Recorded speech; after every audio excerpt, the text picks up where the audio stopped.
طه ما أنزلنا عليك القرآن لتشقى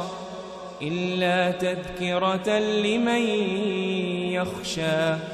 تنزيلا ممن خلق الأرض والسماوات العلى الرحمن على العرش استوى له ما في السماوات وما في الأرض وما بينهما وما تحت الثرى وإن تجهر بالقول فإنه يعلم السر وأخفى الله لا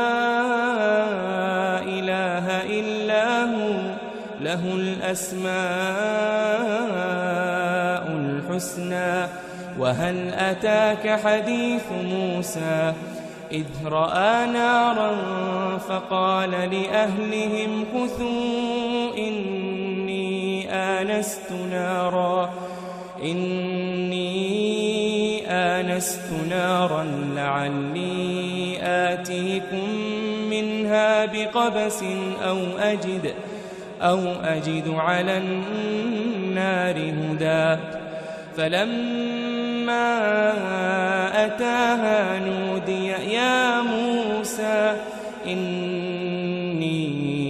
أنا ربك فاخلع نعليك إنك بالواد المقدس طوى وأنا اخترتك فاستمع لما يوحى إنني أنا الله لا إله إلا أنا فاعبدني وأقم الصلاة لذكري إن الساعة آتية أكاد أخفيها لتجزى كل نفس بما تسعى فلا يصدنك عنها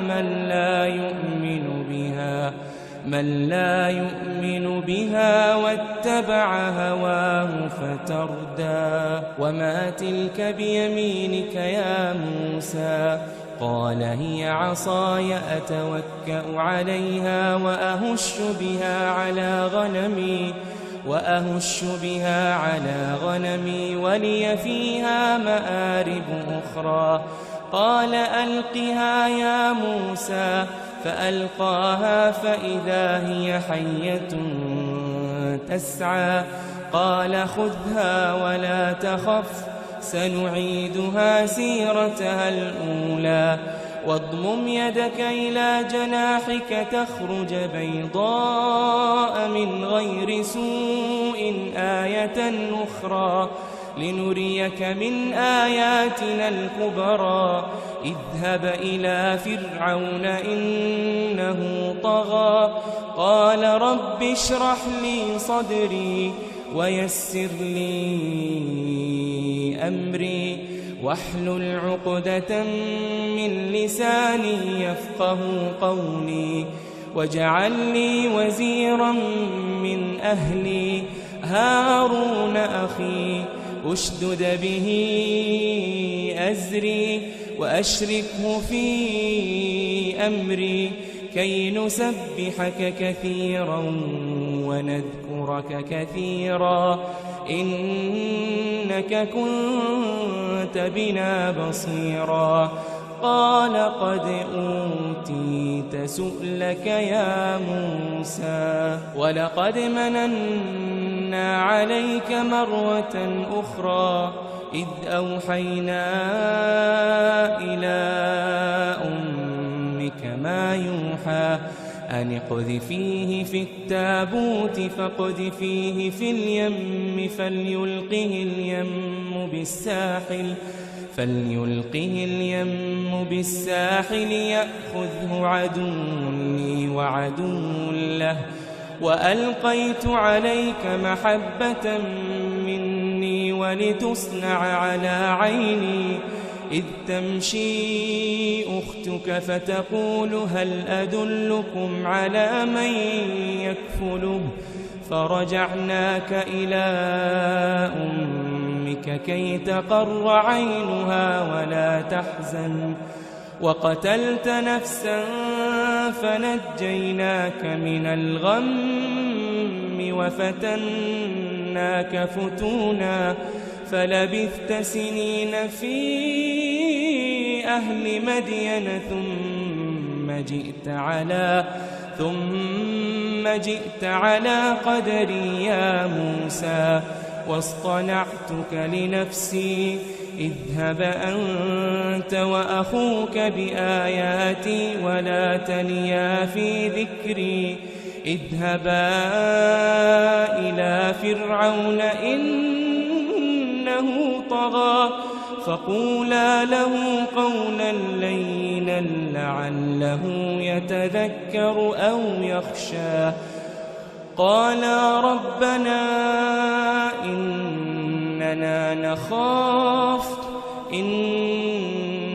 نخاف أن يفرط علينا أو أن يطغى قال لا تخافا إنني معكما أسمع وأرى قال لا تخافا إنني معكما أسمع وأرى فأتياه فقولا إنا رسولا ربك فأرسل معنا بني إسرائيل ولا تعذبهم قد جئناك بآية من ربك والسلام على من اتبع الهدى إنا قد أوحي إلينا أن العذاب على من كذب وتولى قال فمن ربكما يا موسى قال ربنا الذي أعطى كل شيء خلقه ثم هدى قال فما بال القرون الأولى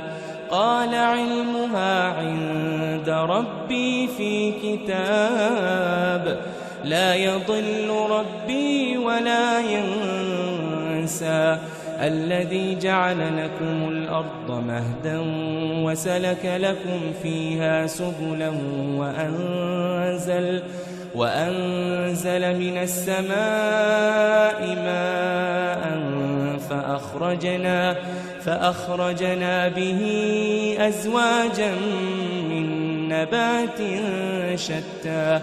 كلوا وارعوا أنعامكم إن في ذلك لآيات لأولي النهى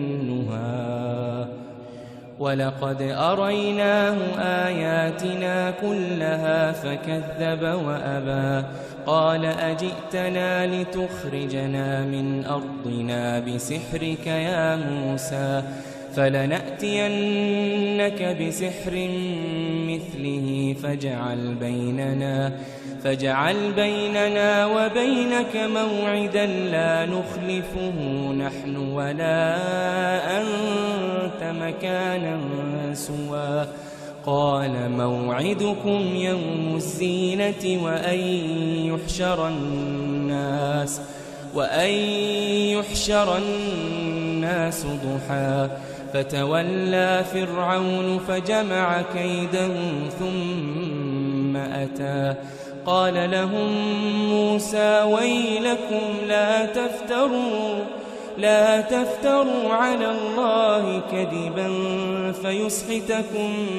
بعذاب وقد خاب من افترى فتنازعوا أمرهم بينهم وأسروا النجوى قالوا إن هذان لساحران يريدان أن يخرجاكم من أرضكم بسحرهما ويذهبا بطريقتكم المثلى فأجمعوا كيدكم ثم أتوا صفا وقد أفلح اليوم من استعلى. قالوا يا موسى إما أن تلقي وإما أن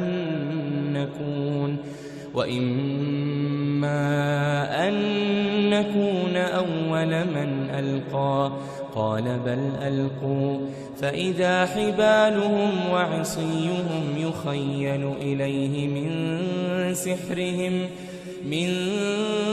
سحرهم أنها تسعى. فأوجس في نفسه خيفة موسى. قلنا لا تخف إنك أنت الأعلى وألق ما في يمينك تلقف ما صنعوا إنما صنعوا كيد ساحر ولا يفلح الساحر حيث أتى. فألقي السحرة سجدا قالوا آمنا برب هارون وموسى. قال آمنتم له قبل أن آذن لكم إنه لكبيركم الذي علمكم السحر فلأقطعن أيديكم وأرجلكم من خلاف ولأصلبنكم في جذوع النخل ولتعلمن أينا أشد عذابا وأبقى. قالوا لن نؤثرك على ما جاءنا من البينات والذي فطرنا فاقض ما أنت قاض إنما تقضي هذه الحياة الدنيا إنا آمنا بربنا ليغفر لنا خطايانا وما أكرهتنا عليه من السحر والله خير وأبقى. إنه من يأت ربه مجرما فإن له جهنم لا يموت فيها ولا يحيا. ومن يأته مؤمنا قد عمل الصالحات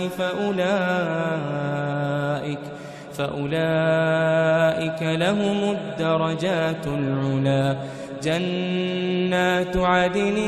تجري من تحتها الأنهار خالدين فيها وذلك جزاء من تزكى. ولقد أوحينا إلى موسى أن أسر بعبادي فاضرب لهم طريقا في البحر يبسا لا تخاف دركا ولا تخشى. فأتبعهم فرعون بجنوده فغشيهم من اليم ما غشيهم وأضل فرعون قومه وما هدى. يا بني إسرائيل قد أنجيناكم من عدوكم وواعدناكم جانب الطور الأيمن ونزلنا عليكم المن والسلوى. كلوا من طيبات ما رزقناكم ولا تطغوا فيه فيحل عليكم غضبي ومن يحلل عليه غضبي فقد هوى. وإني لغفار لمن تاب وآمن وعمل صالحا ثم اهتدى. وما أعجلك عن قومك يا موسى قال هم أولئك على أثري وعجلت إليك رب لترضى قال فإنا قد فتنا قومك من بعدك وأضلهم السامري فرجع موسى إلى قومه غضبان أسفا قال يا قوم ألم يعدكم ربكم وعدا حسنا أفطال عليكم العهد أم أردتم أن يحل عليكم غضب من ربكم فأخلفتم موعدي قالوا ما أخلفنا موعدك بملكنا ولكننا حملنا أوزارا من زينة القوم فقذفناها فكذلك ألقى السامري فأخرج لهم عجلا جسدا له خوار فقالوا هذا إلهكم وإله موسى فنسي أفلا يرون ألا يرجع إليهم قولا ولا يملك لهم ضرا ولا نفعا ولقد قال لهم هارون من قبل يا قوم إنما فتنتم به وإن ربكم الرحمن فاتبعوني وأطيعوا أمري قالوا لن نبرح عليه عاكفين حتى يرجع إلينا موسى قال يا هارون ما منعك إذ رأيتهم ضلوا ألا تتبعني أفعصيت أمري قال يا ابن أم لا تأخذ بلحيتي ولا برأسي إني خشيت أن تقول فرقت بين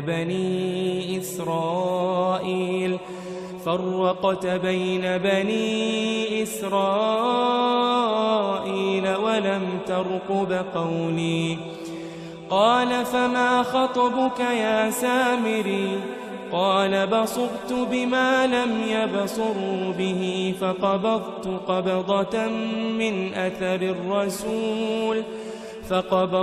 قبضة من أثر الرسول فنبذتها وكذلك سولت لي نفسي قال فاذهب فإن لك في الحياة أن تقول لا مساس وإن لك موعدا لن تخلفه وانظر إلى إلهك الذي ظلت عليه عاكفا لنحرقنه ثم لننسفنه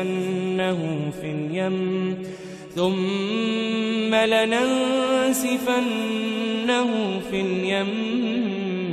نسفا إنما إلهكم الله الذي لا إله إلا هو وسع كل شيء علما كذلك نقص عليك من أنباء ما قد سبق وقد آتيناك من لدنا ذكرا من أعرض عنه فإنه يحمل يوم القيامة وزرا خالدين فيه وساء لهم يوم القيامة حملا يوم ينفخ في الصور ونحشر المجرمين يومئذ زرقا يتخافتون بينهم إن لبثتم إلا عشرا نحن أعلم بما يقولون إذ يقول أمثلهم طريقة إن لبثتم إلا يوما ويسألونك عن الجبال فقل ينسفها ربي نسفا فيذرها قاعا صفصفا لا ترى فيها عوجا ولا أمتا يومئذ يتبعون الداعي لا عوج له وخشعت الأصوات للرحمن فلا تسمع إلا همسا يومئذ لا تنفع الشفاعة إلا من أذن له الرحمن ورضي له قولا يعلم ما بين أيديهم وما خلفهم ولا يحيطون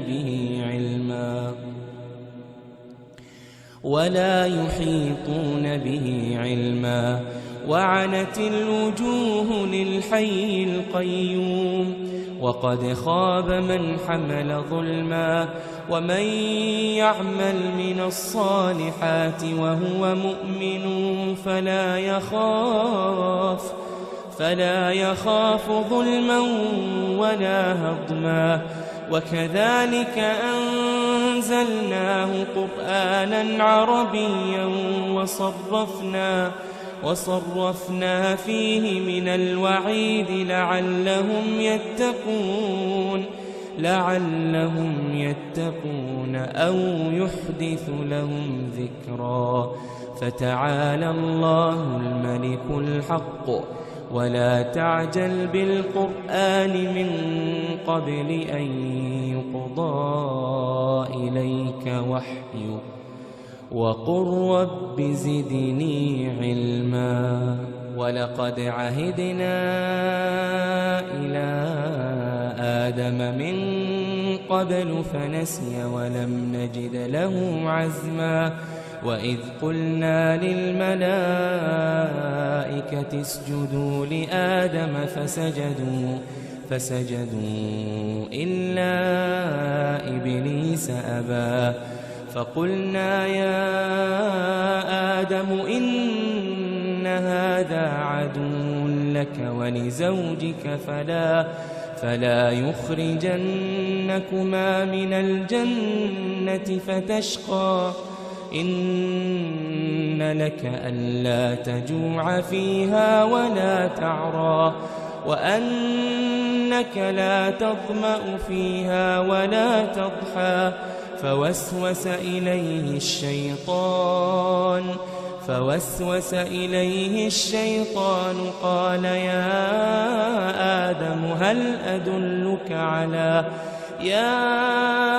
آدم هل أدلك على شجرة الخلد وملك لا يبلى فأكلا منها فبدت لهما سوآتهما وطفقا يخصفان عليهما من ورق الجنة وعصى آدم ربه فغوى ثم اجتباه ربه فتاب عليه وهداه قال اهبطا منها جميعا بعضكم لبعض عدو فإما يأتينكم مني هدى فمن اتبع هداي فلا يضل ولا يشقى ومن أعرض عن ذكري فإن له معيشة ضنكا ونحشره يوم القيامة أعمى قال رب لم حشرتني أعمى وقد كنت بصيرا قال كذلك أتتك آياتنا فنسيتها وكذلك اليوم تنسى وكذلك نجزي من أسرف ولم يؤمن بآيات ربه ولعذاب الآخرة أشد وأبقى أفلم يهد لهم كم أهلكنا قبلهم من القرون يمشون في مساكنهم إن في ذلك لآيات لأولي النهى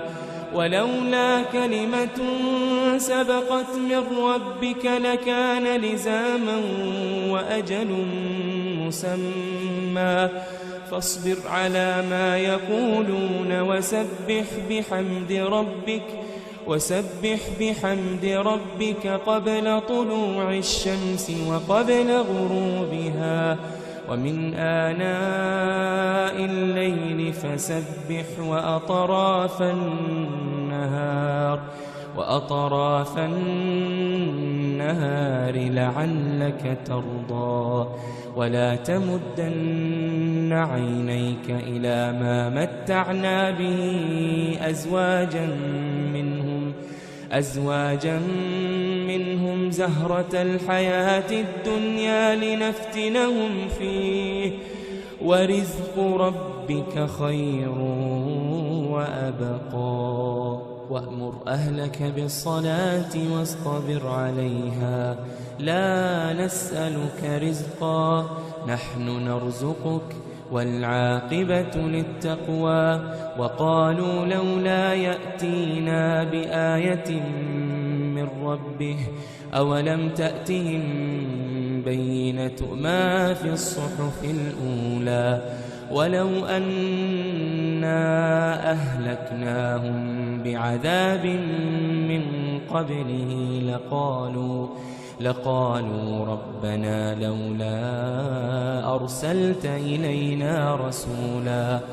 ربنا لولا أرسلت إلينا رسولا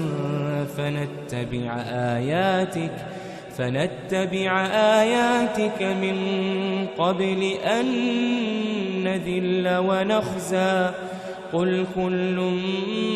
متربص فتربصوا فستعلمون من أصحاب الصراط السوي ومن اهتدى.